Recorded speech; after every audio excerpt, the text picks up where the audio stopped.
ये लैंग्वेज ही एक ऐसी चीज है जो एक इंसान को एक जानवर से अलग करती है। कभी भी ब्लाइंडली अपने फ्रेंड्स एंड ट्रेंड्स को नहीं फॉलो करना चाहिए। या फिर पेरेंटल इन्फ्लुएंस में कि पेरेंट्स इन्फोर्स करते हैं कि नहीं आप जेई की तैयारी करिए, आप मेडिकल की तैयारी करिए। एजुकेटर के लिए उसका सही काउंसलर होना भी बहुत ज़रूरी है। गवर्नमेंट के पास भी इतनी जॉब्स नहीं है दे पाने के लिए। तो हमें समझना होगा कि गवर्नमेंट को ब्लेम करने से जॉब्स नहीं मिलेगी, हमें अपनी अवेयरनेस बढ़ानी है। नमस्कार दोस्तों, अभी हाल में ही इंडियन गवर्नमेंट ने नेशनल एजुकेशन पॉलिसी 2020 में लॉन्च की थी, जिसपे इम्प्लीमेंटेशन पे काम चल रहा है। और साथ ही साथ अभी रिसेंट में इंडियन गवर्नमेंट ने एक नोटिस जारी किया है सारे कोचिंग इंस्टीट्यूट्स को, जिसमें वो बिलो 16 स्टूडेंट्स को कोचिंग नहीं दे सकते। और पेरेंट्स को भी हिदायत दी गई है कि बिलो 16 बच्चों को कोचिंग में इनरोल ना कराएं। तो इसके आने से काफ़ी पैनिक क्रिएट हो गया था उन पेरेंट्स के लिए जो अपने बच्चों को उतना टाइम नहीं दे पाते थे और किसी लोकल ट्यूटर से या कहीं से कोचिंग करा लेते थे ताकि उसके बच्चे की परफॉर्मेंस हैम्पर ना हो। और इस पे काफ़ी क्लैरिफिकेशन आए हैं कि ये उन बड़ी कोचिंग इंस्टीट्यूट्स के लिए है रिस्ट्रिक्शन, जो कि 50 से ज़्यादा बच्चों को एनरोल करते थे आईटी, जेईई और दूसरे बड़े कॉम्पिटिशन्स के सपने दिखाकर। तो छोटे कोचिंग्स के ट्यूशन सेंटर्स के लिए, ट्यूशन ट्यूटर्स के लिए ये रिस्ट्रिक्शंस नहीं है। बच्चे अभी भी अपने लोकल टीचर, पेरेंट्स ऑनलाइन के थ्रू इसे पढ़ सकते हैं। साथ ही साथ हम ये समझते हैं कि ये रिस्ट्रिक्शंस और इस तरह के अपडेशंस एजुकेशन सिस्टम में क्यों लाए जा रहे हैं। इसका एक बहुत बड़ा कारण है अनएम्प्लॉयमेंट। क्योंकि जो एजुकेशन सिस्टम हम अभी तक फॉलो कर रहे थे, वो एजुकेशन सिस्टम आज की डेट में उतनी इफेक्टिव नहीं थी। तो सबसे पहले हम स्टार्ट करते हैं कि एनईपी में मेनली चेंजेस क्या-क्या किए गए हैं, राइट? आप यहाँ से देख सकते हैं कि जो पहले सेपरेशन होता था कि एक बार जो बच्चा आर्ट्स में चला गया, साइंस सब्जेक्ट नहीं पढ़ सकता, जो साइंस में चला गया आर्ट्स सब्जेक्ट नहीं पढ़ सकता, राइट? तो इससे क्या हो रहा था कि बहुत स्पेसिफिक डोमेन में ही बच्चे ग्रो कर रहे थे और दूसरे सेक्टर में वो बच्चे बहुत वीक हो रहे थे। इसमें बच्चे कोई भी सब्जेक्ट कभी भी मिक्स मैच करके पढ़ सकते हैं। दूसरा, वोकेशनल एजुकेशन पे ध्यान दिया गया है। 6th स्टैंडर्ड ऑनवर्ड्स बच्चे वोकेशनल कोर्सेज भी कर सकते हैं। बोर्ड एग्जाम्स को इजियर बनाया गया है। कॉमन कॉलेज एंट्रेंस एग्जाम्स को दो बार किया गया है हर साल। एंड इस तरह की बहुत सारी चीजें की गई है। फिक्स कॉलेज फीस की गई है। एंड 5+3+3+4 एजुकेशन स्ट्रक्चर है, जिसमें स्टार्टिंग का तो लगभग काफी हद तक सेम है, अप टू 8। 9 12th में ही चेंज किया गया है। जो 10+2 होता था, अभी ये 8+4 हो गया है, राइट? तो ये तो था एनईपी। अब हम देखते हैं कि ये चीज हम समझ क्यों रहे हैं। हम लोग बात करते हैं कि अनएम्प्लॉयमेंट की, राइट? तो अनएम्प्लॉयमेंट क्यों हो रहा है, इसकी वजह भी जानना जरूरी है। अगर आप देखेंगे, अनएम्प्लॉयमेंट एक्सेप्शनली हाई हुआ था 2020 में, जो कि मेन कारण था कोविड का, राइट? उसके बाद ही वापस से इसका ग्राफ गिरा है।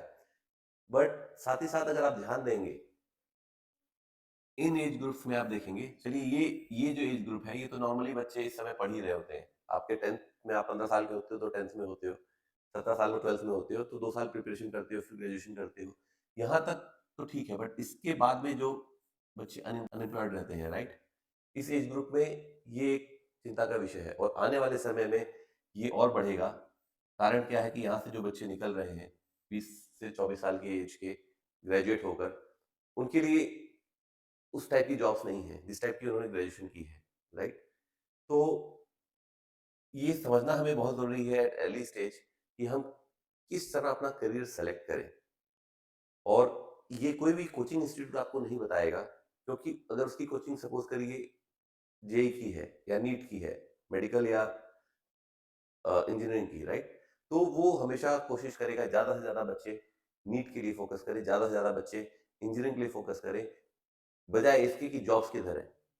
अगर इंजीनियरिंग में जॉब्स कम हो रही हैं, तब भी वो कोचिंग इंस्टीट्यूट्स आपको मोटिवेट करेंगे उस तरफ की जॉब्स प्रिपरेशन के लिए, ताकि उनके लिए ज़्यादा से ज़्यादा बच्चे एनरोलमेंट कर सकें, राइट? तो ये चीज़ आपको समझनी है कि हम किस तरह का करियर ढूंढ रहे हैं। और यहीं पे बात उठती है कि एक एजुकेटर, एक कोच, कोचिंग एंड एक मेंटर में क्या डिफरेंस है। एक जो एजुकेशन का प्राइमरी पर्पस होता है कि बच्चे का एक ओवरऑल ग्रोथ करना।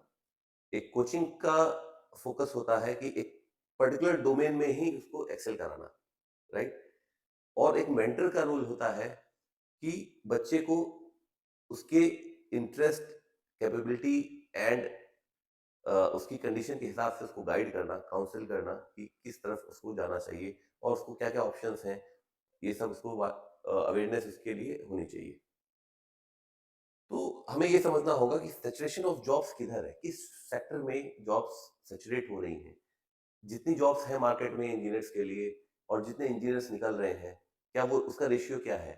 और यही मेन रीज़न है क्यों आज की डेट में बहुत सारे इंजीनियर्स, कोई टीचर बन रहा है, कोई सेल्स की जॉब कर रहा है, कोई कहीं जा रहा है। बिकॉज़ इन सेक्टर्स में आपकी सैचुरेशन आ रही है धीरे-धीरे, कॉम्पिटिशन बढ़ रहा है, सप्लाई कम है, डिमांड ज़्यादा है, राइट? इंजीनियरिंग हो गई, आपका मेडिकल हो गया, लिमिटेड हॉस्पिटल्स हैं और एडवांसमेंट के साथ ही साथ बहुत सारे जो पेशेंट्स पहले छोटी-मोटी बीमारियों के लिए भी जाते थे डॉक्टर्स के पास में, अब आजकल वो गूगल और इंटरनेट से भी काम चला ले रहे हैं, राइट? तो ये भी डिमांड धीरे-धीरे कम होने वाली है, जिसमें मेजर 10+2 साइंस के बच्चे जो मेजर स्कोप देखते थे, वो इंजीनियरिंग एंड मेडिकल्स में ही देखते थे, राइट? अब इसमें भी स्कोप कम हो रहा है, तो आपको अगर आप इसमें जा रहे हैं, तो आपको इसमें एक्सेल करना है, आपको बेस्ट होना है, राइट? और या तो फिर बच्चे गवर्नमेंट जॉब्स के लिए जाते थे। गवर्नमेंट के पास भी ये चैलेंज है कि उसके पास में जो सर्विसेज सेक्टर है, वो बहुत लिमिटेड है, राइट? वो और जो हर साल लगभग 1 करोड़ यूथ जनरेट हो रहा है जॉब्स के लिए, डिमांड कर रहा है, उसके गवर्नमेंट के पास भी इतनी जॉब्स नहीं है दे पाने के लिए। तो हमें समझना होगा कि गवर्नमेंट को ब्लेम करने से जॉब्स नहीं मिलेगी, हमें अपनी अवेयरनेस बढ़ानी है, हमें अपने बच्चों को सही से गाइड करना है, उनकी मेंटरिंग करनी है और आने वाले समय के हिसाब से उनको प्रिपेयर करना है, राइट? तो आइए देखते हैं कि क्लास 8 तक हमें ये सारे सब्जेक्ट्स क्यों कंपल्सरी किए गए थे। किसी भी एक बच्चे के लिए ओवरऑल डेवलपमेंट के लिए ये सारे सब्जेक्ट की बेसिक नॉलेज होना बहुत ज़रूरी है, राइट? मैथ्स आपके लिए बहुत ज़रूरी इसलिए है क्योंकि आपका इसका डेली लाइफ में बहुत काम होता है, बेसिक मैथ्स का। साइंस, फिजिक्स, केमिस्ट्री, बायोलॉजी जिसमें आप पढ़ते हैं, आपको बेसिक ह्यूमन बायोलॉजी क्या है, प्लांट्स के बारे में बेसिक चीज़ें पता होनी चाहिए। केमिस्ट्री में केमिकल रिएक्शंस के बारे में पता होना चाहिए, बेसिक बेसिक जो आप डे टू डे लाइफ में यूज़ करते हैं, राइट? बेसिक फिजिक्स की नॉलेज होनी चाहिए। ये वो सब्जेक्ट है जो आपके अंदर क्यूरियोसिटी पैदा करता है, राइट?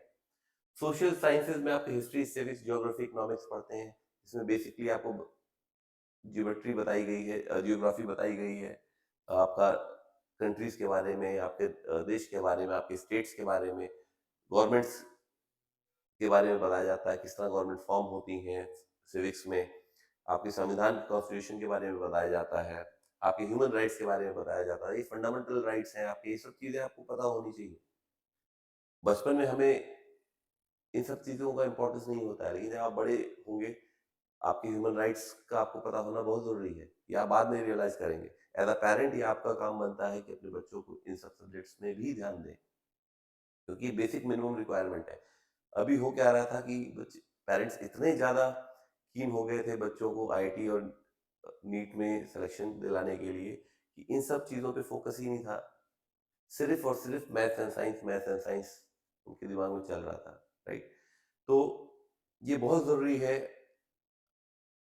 हमारे पेरेंट्स को भी ये समझना, इन सब सब्जेक्ट्स का भी अपना एक रोल है। इसीलिए गवर्नमेंट ने इसको 8 तक कंपल्सरी की है और इसके बाद में आप धीरे-धीरे अपना इंटरेस्ट एंड गोल के हिसाब से करियर सेलेक्ट कर सकते हैं। तो डिटेल में हम इसको और समझेंगे आगे। तो अभी हमने बात की इम्पोर्टेंस ऑफ सब्जेक्ट्स क्या होता है, मैथमेटिक्स कहाँ-कहाँ आपको हेल्प करती है डेली लाइफ में, ठीक है? एनालिटिकल स्किल्स बनाती है, प्रॉब्लम सॉल्विंग स्किल्स लाती है। साइंस में आपका फिजिक्स, केमिस्ट्री, बायोलॉजी है। ये आपका ब्रेन ग्रोथ में डेवलपमेंट करता है, आपकी क्यूरियोसिटी बढ़ाता है, आपको किसी लिमिट के बियॉन्ड भी सोचने पे मजबूर करता है, क्यों, कैसे, कहाँ, किस लिए, ये सब चीज़ें साइंस से बच्चों में डेवलप होती है। फिर सोशल साइंस की भी अपनी एक रिक्वायरमेंट है, सोसाइटी में किस तरह बिहेव करना है, एथिक्स, आपके मोरल वैल्यूज, इन सब के बारे में पता चलता है, आपका ह्यूमन बिहेवियर के बारे में पढ़ते हैं, को एग्जिस्टिंग इकोनॉमीज के बारे में आपको समझ में आता है। तो बात करते हैं लैंग्वेजेस की, जिसमें आते हैं English, Hindi, Gujarati and other regional languages. तो इस पे बहुत कम ही फोकस होता है पेरेंट्स का और बच्चों का, क्योंकि एक बेसिक लैंग्वेज, लोकल लैंग्वेज तो हम लोग बचपन में ही सीख लेते हैं। तो आगे हमें इसको दूसरे लैंग्वेजेस को समझने की जरूरत लगती नहीं है, क्योंकि इसका कोई यूज नहीं समझ में आता। लेकिन हमें ये समझना चाहिए कि लैंग्वेज ही एक ऐसी चीज है जो एक इंसान को एक जानवर से अलग करती है, राइट। एक जानवर कभी भी ग्रो इसलिए नहीं कर पाया क्योंकि वो बोल तो लेते हैं, उनकी एक भाषा है, लेकिन उस भाषा के थ्रू कोई भी अपनी नॉलेज, इंफॉर्मेशन वो अगली जनरेशन तक शेयर नहीं कर पाए, क्योंकि उनके पास में कोई स्क्रिप्ट नहीं थी जो कि परमानेंट रहती है। भाषा बोली, आपने बोली और वो आपने सुन ली और बात खत्म हो गई। इसको ट्रांसफर करने का जरिया नहीं था, लेकिन ह्यूमंस ने थ्रू पेंटिंग, स्क्रिप्ट्स अपनी नॉलेज को कन्वे किया आने वाली जनरेशन पे, और इसी के साथ हम लोग ग्रो होते गए। और दूसरी इंपॉर्टेंट चीज ये है कि सपोज करिए आप साउथ में हैं, आप एक लोकल लैंग्वेज जानते हैं, बट आपकी जॉब नॉर्थ में लगी, तो आपको दूसरी लैंग्वेज आनी बहुत जरूरी है। या तो आपको इंग्लिश आनी चाहिए या तो हिंदी आनी चाहिए, राइट। या आप बाहर फॉरेन गए कहीं, तो वहां पे भी इंग्लिश का बहुत रोल है। तो आपको एक रीजनल लैंग्वेज के साथ में एक एडिशनल लैंग्वेज का होना बहुत जरूरी है, जिसमें इंग्लिश एक इंपॉर्टेंट लैंग्वेज है, और साथ ही साथ हिंदी या रीजनल लैंग्वेज में आप चूज कर सकते हैं, राइट। प्रैक्टिकल नॉलेज होना भी इसलिए जरूरी है क्योंकि आपको ये आपका ओवरऑल डेवलपमेंट में ये बहुत हेल्प करता है। आपके मेंटल फिटनेस में, आप आपके बिहेवियर में बहुत चेंजेस लाता है। अगर आप सिर्फ और सिर्फ पढ़ाई पे फोकस करेंगे तो आप वन साइडेड हो सकते हैं, वन पर्सनालिटी बनी ही रह जाएगी आपकी। आपका मल्टीपल एरियाज में ग्रोथ भी बहुत जरूरी है, राइट, आपकी मेंटल एंड फिजिकल फिटनेस के लिए। तो इसका भी अपना रोल है।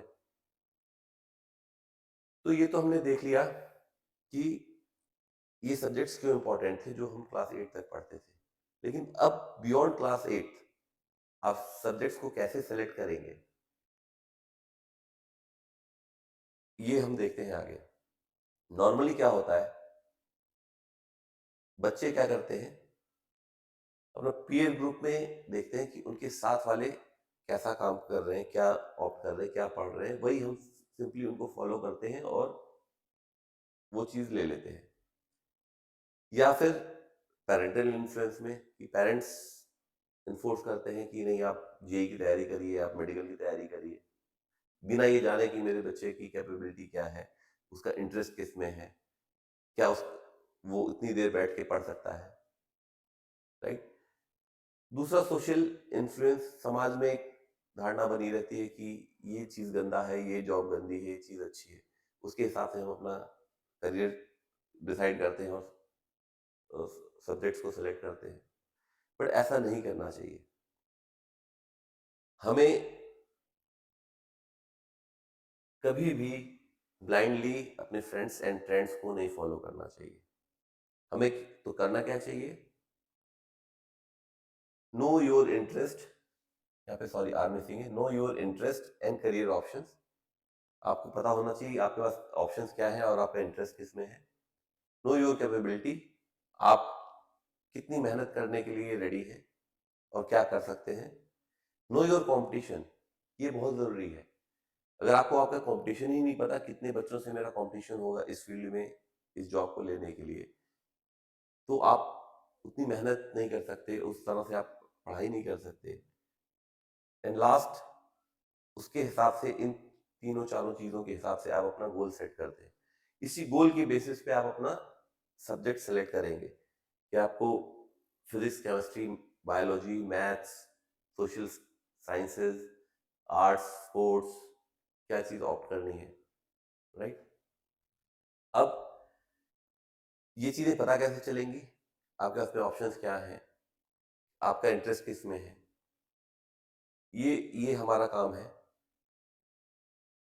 सो आपको अपने सब्जेक्ट्स को अपने इंटरेस्ट, कैपेबिलिटीज एंड गोल के हिसाब से चूज करना है।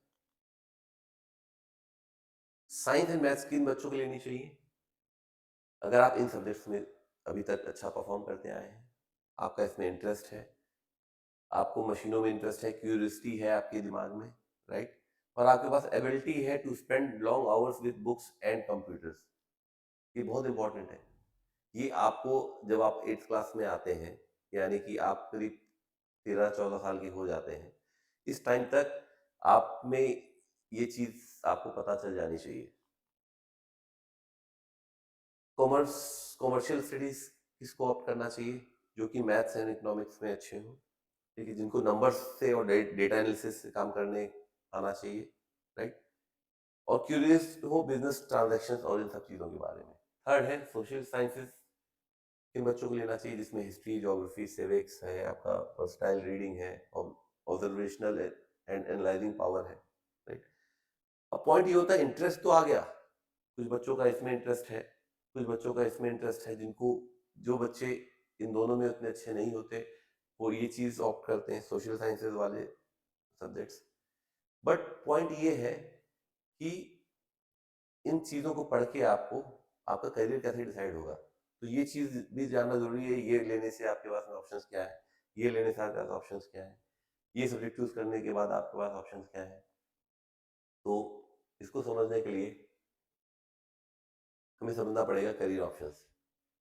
आप इंजीनियर बन सकते हैं अगर आपने साइंस लिया है, एरोस्पेस है, एरोनॉटिकल इंजीनियरिंग है, aircraft maintenance, automobile, biochemical, biogas, biomedical, ceramic, chemical, civil, computer, electrical, electronics, इतनी सारी चीजें हैं आपके पास में, राइट?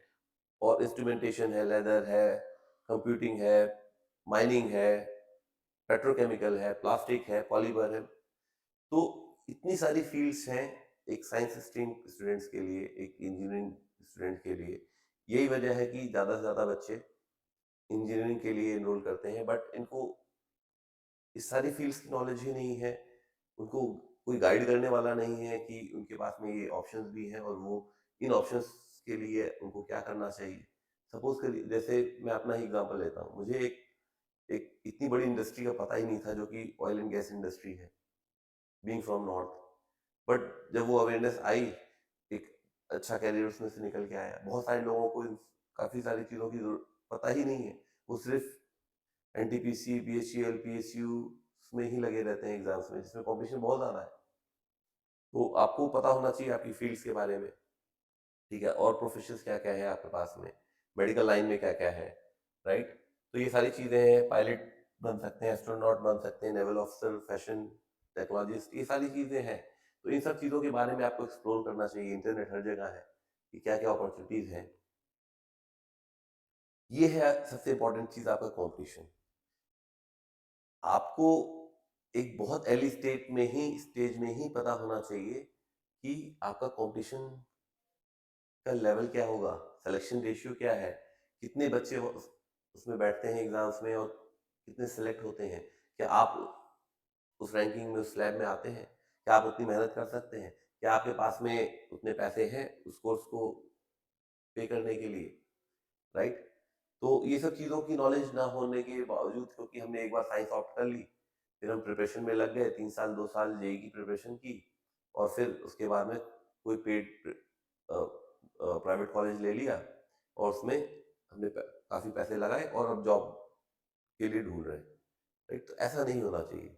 हमें 8th ऑनवर्ड्स ही पता होना चाहिए हमारा गोल क्या है, हमारा कंपटीशन क्या है, हमारा इंटरेस्ट क्या है, सारी चीज़ें जो हमने अभी तक डिस्कस की, राइट? अब ग्रेजुएशन पे बात करते हैं। 12th हो गई आपकी, आपने साइंस ली, आर्ट्स ली, या जो भी लिया, कंप्यूटर्स लिया, राइट? तो उसके बाद में क्या ऑप्शंस बचते हैं आपके पास में? लॉ का, होटल मैनेजमेंट का, बिजनेस का। इनमें अपॉर्चुनिटीज क्या है आपके पास में? प्रोफेशंस क्या है? एडवोकेट बन सकते हैं, आर्बिट्रेटर बन सकते हैं, काउंसलेटर बन सकते हैं, कॉर्पोरेट लीगल कंसल्टेंट बन सकते हैं, डिप्लोमेट बन सकते हैं। इतनी सारी चीजें हैं, आप यहाँ पे देख सकते हैं। Professor, mediator, social activist, lawyer, right? Then hotel management में क्या कोर्स है आपका? एयर क्रू है, राइट? आप शेफ बन सकते हैं, पार्टी शेफ हो गया, कैटरर हो गया, फूड इंडस्ट्री है बहुत बड़ी, इसमें आप अच्छा स्कोर कर सकते हैं, अच्छा परफॉर्म कर सकते हैं। फिर बिजनेस मैनेजमेंट के लिए ब्रांड मैनेजर बन सकते हैं, एंटरप्रेन्योर बन सकते हैं, इवेंट मैनेजर हो गया, मार्केटिंग मैनेजर हो गया, आईटी मैनेजर हो गया, एचआर मैनेजर। ये सारी चीज़ें, फील्ड्स हैं जो कि आप बिजनेस मैनेजमेंट के थ्रू कर सकते हैं, राइट, जिसके लिए आप बीबीए एमबीए करते हैं। उसी तरह इकोनॉमिक्स हो गया, डिजाइन हो गया, परफॉर्मिंग आर्ट्स हो गया, ये सारी चीजें हैं। किन बच्चों को ये सब्जेक्ट्स लेने चाहिए और उससे रिलेटेड आपके पास में करियर की नॉलेज भी होनी चाहिए। तो यहाँ देख सकते हैं हम, इकोनॉमिक्स में आपके पास में क्या प्रोफेशंस हैं, डिजाइन में है तो आपके पास में क्या प्रोफेशंस हैं, पूरी लिस्ट है। और भी आप गूगल कर सकते हैं, आप देख सकते हैं यहाँ पे जो हमने कुछ सेलेक्टिव चीजें ही रखी हैं। राइट, फिर ये आपका आर्ट्स के लिए क्या हो गया, एक्टर हो गया, कोरियोग्राफर हो गया, कंपोजर हो गया। आज डेट में अभी तक क्योंकि इंटरनेट नहीं था, चीज़ें बहुत लिमिटेड होती थी, सिर्फ कुछ ही चैनल्स थे, टीवी चैनल्स, जिन पे आपको स्कोप था। बट अभी आज की डेट में सोशल मीडिया के एक्टिव होने के बाद में, इंटरनेट के आने के बाद में, इस सब में भी काफ़ी लोग परफॉर्म कर रहे हैं और अच्छा कर रहे हैं। फिर आपका मास कॉम हो गया, लिबरल स्टडीज हो गया, कंप्यूटर एप्लीकेशंस हो गया, जिसमें ये सब प्रोफेशंस हैं। मास कॉम से आप anchor, advertiser, brand manager, blogger, journalist, कितनी सारी चीज़ें हैं, राइट। लिबरल स्टडीज में आपका ये हो गया, कंप्यूटर एप्लीकेशंस में हो गया, app developers, website developer, VFX designer, web designer, right, ethical hacker, digital marketer, बहुत सारी चीज़ें। फिर जॉब्स में आपका आर्म्ड फोर्सेस है, काफ़ी अच्छा स्कोप है इसमें, राइट। स्पोर्ट्स हो गया आपका, इसमें army officer, naval officer, air force officer, research and analysis wing, जिसको हम RAW भी कहते हैं। स्पोर्ट्स हो गया, आप स्पोर्ट्स में भी एथलीट हो सकते हैं, कोच हो सकते हैं, कमेंटेटर हो सकते हैं, फिजिकल ट्रेनर हो सकते हैं। इसमें भी आज की डेट में जो लोग साइंस एंड मैथ्स में बहुत स्ट्रांग नहीं होते पर फिजिकली फिट होते हैं, उसमें भी अपना स्कोप ढूंढ रहे हैं। बॉडी बिल्डिंग हो गई, राइट। इतनी सारी चीजें, डाइवर्सिटी है आपके लिए प्रोफेशंस में। हमें बैल की तरह जस्ट एक एक चीज देख के उसके सामने दौड़ना नहीं चाहिए, ठीक? आपको अर्ली स्टेज में सारी चीजें एक्सप्लोर करके उसमें एक अच्छा प्रोफेशन चूज करना चाहिए, गोल सेट करना चाहिए, और उसी हिसाब से फिर हमें प्रिपेयर करना चाहिए। और उसकी कंडीशंस हमने डिस्कस कर ली है कि आपका इंटरेस्ट, आपकी कैपेबिलिटी, आपका करियर ऑप्शंस, ये सब चीज़ें आपको पता होना चाहिए, आपका फैमिली बैकग्राउंड स्टेटस, ये सब चीज़ों को ध्यान में रखते हुए हमें करियर चूज करके आगे बढ़ना है। ज़्यादातर कोचिंग्स आपको अपनी कोर्सेज को ही सेल करने का देंगे मोटिवेशन के नाम पे, और इमोशनल करके आपसे ज़्यादा से ज़्यादा फीस लेना चाहेंगे, राइट। बट एक ट्रू एजुकेटर के लिए उसका सही काउंसलर होना भी बहुत ज़रूरी है। एक फॉल्स होप देना बहुत ही गलत चीज़ है किसी को भी। हाँ, उसको डिस्करेज नहीं करना चाहिए, बट उसको एक सही तरीके से गाइड करना चाहिए। तो यहीं पे हम अपना ये सेशन आज का ख़त्म करते हैं, और जल्दी हम लौटेंगे एक वेबिनार के साथ में, जिसमें हम प्रोवाइड करेंगे free counselling, mentoring to all the parents of class 8, 9, 10th, right. अगर जिनको कोई डाउट हो कि उनको कौन से सब्जेक्ट्स लेने चाहिए बेस्ड ऑन दिस वीडियो जो हमने आज डिस्कस किया, राइट। और जल्दी ही हम वो डेट अनाउंस करेंगे जब वो वेबिनार होगा। तब तक के लिए हम रिक्वेस्ट करेंगे आप सबसे, इस चैनल को थोड़ा सा प्यार दीजिए, अपना लाइक, शेयर, सब्सक्राइब करिए, ताकि हम इस तरह के वीडियोस के साथ में और आते रहें, और ज़्यादा से ज़्यादा लोगों में शेयर करिए